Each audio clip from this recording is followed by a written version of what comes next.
আমার স্ত্রীটা ইন্তেকাল করার 5-6 মাস পরে বৃষ্টি আসার কারণে আমার স্ত্রীর কবরের মাথার কাছে দিয়ে একটু ভাঙ্গা গেছে। আমি আমার এলাকার খবরটা পাইয়া 2 জন ব্যক্তিকে পাঠাইলাম, যাও আমার স্ত্রীর কবরের কর্নারটা দিয়া মাটি দিয়া ভরাট করে দাও। হুজুর যেই 2 জনকে পাঠাইলাম, এই 2 জন মাটি দিয়া ভরাট না কইরা দৌড়ে আমার কাছে চলে আসছে। আইসা কয়, ভাই চুপ, কোনো কথা বলবেন না, আমরার সাথে তাড়াতাড়ি কবরস্থানে চলেন। আমি জিগাইলাম, ভাইজান উনি জিজ্ঞাসা করতেছে কেন কবরে যাব? বলে বইলেন না, তাড়াতাড়ি চলেন, আজব খেলা, আপনি দেখলে বড় পাগল হয়ে যাবেন। বলে কেন কেন কেন? বলে আমার সাথে চলেন না। উনি ভয় পায়, ওনার সাথে আরো 2-3 জনরে নিয়ে গেছে। উনি কয়, হুজুর মানুষ মারা যাওয়ার পরে ওনাদের শরীরের চামড়া পইচা যায়, শরীরের নখ পইচা যায়, গোস্ত পইচা যায়, হাড্ডিগুলা মাটি খেয়ে ফেলে, কাপনের কাপড় পইচা যায়। আমি 5 মাস আগে আমার বউরে কবরে শোয়া দিয়ে আসছি, কিন্তু আমি আমার বউয়ের কবরের সামনে যেয়ে দেখি যে জায়গা দিয়া মাটি ভাঙছে ওই জায়গা দিয়ে আমার বউয়ের একবার লাশগুলার মধ্যে ময়লাও লাগে নাই, বালুও লাগে নাই।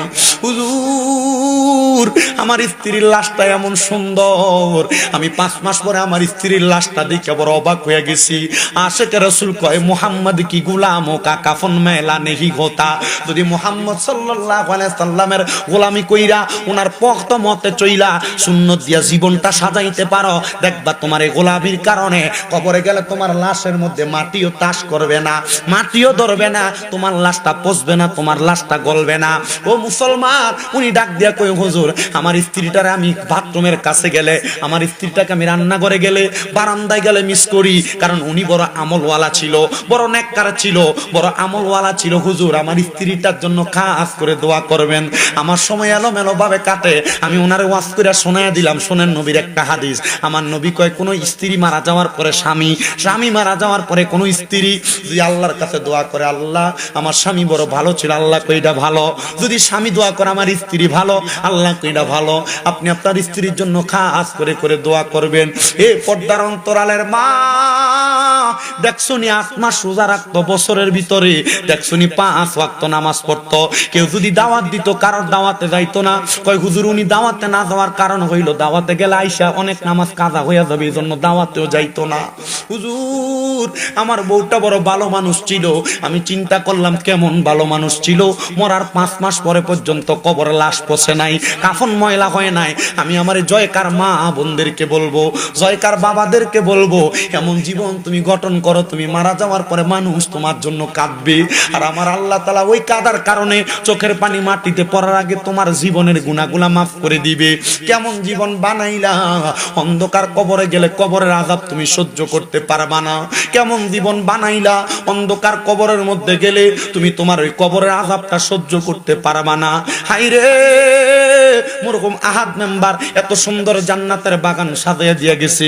ওনার সন্তান ভাই বাতি যারা মাঝে মাঝে ফোন দিয়ে আমার কাছে গত বছর বলছে, হুজুর দাওয়াত দিছিলাম সত্য কথা, কিন্তু হুজুর আপনারা তো আনতে পারতেছি না, উনি ইন্তেকাল করেছে। এই বছর দাওয়াত দিয়েছি, হুজুর একটু আইসা ওনার জন্য দোয়া করবেন, এলাকাবাসীর জন্য দোয়া করবেন। আমি আল্লাহর কাছে দোয়া করি, আপনারাও দোয়া করবেন, এই জান্নাতের বাগান, প্রেমের বাগানটার উসিলায় আল্লাহ যেন মরহুম আহাদ মেম্বার সহ এলাকার প্রত্যেক কবরবাসীর কবর জান্নাতের বাগান বানায়া দেয়। কারণ আজকের মাহফিলে অনেক সন্তান বসেছেন যাদের জগতের মধ্যে মা নাই, অনেক সন্তান বসেছেন যাদের জগতের মধ্যে আব্বা নাই। এই সন্তানের দল, আব্বা আম্মা বড় কষ্ট করে তোমারে মানুষ করছে, মাঝে মাঝে আব্বা আম্মার কবরের কাছে যাইবা। অনেক মানুষ আছে আব্বা আম্মার কবর দিয়ে আসার পরে এখন গোরস্থানের সামনে নিলে বাপমার কবর কোনটা চিনে দিতে পারতো না। জিয়ারত করলে কয় বেদাত, কিন্তু ওই ব্যক্তি মারা যাওয়ার পরে তার বাড়ির মধ্যে মুরগা জমা করে, গরু জমা করে, তার বাড়ির খানাটা দাঁত হয়ে যায়। আল্লাহর নবী কয়, এই জগতের মানুষ শোনো, তোমাদের মানুষ যখন মারা যায় তোমরা বেশি বেশি করে কবর জিয়ারত করো। ইয়া রাসূলুল্লাহ কেন? আল্লাহ নবী কয়, কবর জিয়ারত করলে মরণের কথা স্মরণ হয়। নবী কয়, কেউ যদি দৈনিক 20 বার মরার কথা স্মরণ করে, ওই ব্যক্তি যদি ওই দিন মারা যায় তাহলে তার মরণটা শহীদের মরণ হয়ে যায়। এ মুসলমান, নবীদের তিরমিজি শরীফের আরেকটা হাদিস শরীফ পড়লাম, হযরতে জাবির ইবনে সামুরা রাদিয়াল্লাহু তাআলা আনহু হাদিস বর্ণনা করে তিনি বলে, কোন সন্তান যদি জুমার নামাজ আদায় করার পরে শুক্রবারে আম্মা আব্বার কবরের সামনে দাঁড়াইয়া রব্বির হামহুমা কামা রব্বায়ানি সগীরা ওয়াকুর রব্বির হামহুমা কামা রব্বায়ানি সগীরা বইলা কান্দে, তার চোখের পানিটা মাটিতে পড়ার আগে আমার আল্লাহ তাআলা তার মা বাবার জীবনের গুনাহ মাফ করে দেয়। এ সন্তান, তুমি যে তোমার আব্বা আম্মার কবরের সামনে যাও না, তোমার কি মায়া লাগে না? দেখবা তুমি মরল তোমার ফুতে তোমার কবরের কাছে যাইতো না। যদি তুমি তোমার আব্বা আম্মার কবরের সামনে যাও, যাওয়ার সময় ছোট ছোট বাচ্চাটিরে কবরের সামনে লইয়া যাইবা, এরা দেখা দেখা শিখবো, তাহলে তুমি মারা যাওয়ার পরে এরাও তোমারে নিয়ে দোয়া করবো। আমার মসজিদে যেখানে আমি জুমা পড়াই, এখানের একজন সেক্রেটারি আমানুল্লাহ চৌধুরী, ওনারে মাঝে মাঝেই দেখি উনি ওনার ছেলেরে নিয়ে তার মা বাবার কবর জিয়ারত করে। আমি জিজ্ঞাইলাম কারণ কি? কয় হুজুর, আমার ফুতের হইলে আমি জিয়ারত করি, আমি মারলে আমার ফুতেও তার ফুতের হইয়া করব। এটা রুসুমে শিখা হয়ে গেছে। কবর জিয়ারত করলে কবরবাসী কেমন খুশি হয় জানো?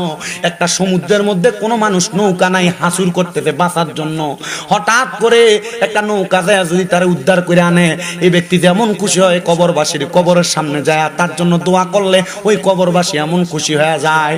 এ সন্তান, আম্মা আব্বার কবরের সামনে যাও না, আমি তোমার কদমে হাত দিয়া বলবো আম্মা আব্বার জন্য বেশি বেশি করে দোয়া করবা।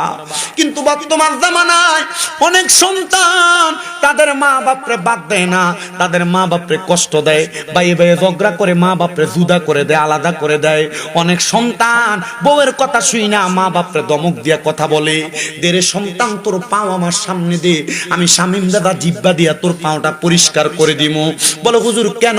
কারণ কিশোরগঞ্জের বড় আলেম দিয়ে ওয়াজ করাইবা, কিন্তু মা বাপরে বাদ দিতা না, মা বাপরে কষ্ট দিবা। আল্লাহর কসম, এমন ওয়াজ করায় কোনো তোমার লাভ নাই। বলে কেন? কেন? কারণ ওই আম্মা আব্বার মনে কষ্ট দিলে আমার আল্লাহ তো বেজার হইয়া যায়। ওয়াজ মাহফিল শুনা কি করবা? নামাজি তো আমার আল্লাহর কাছে কবুল হবে না।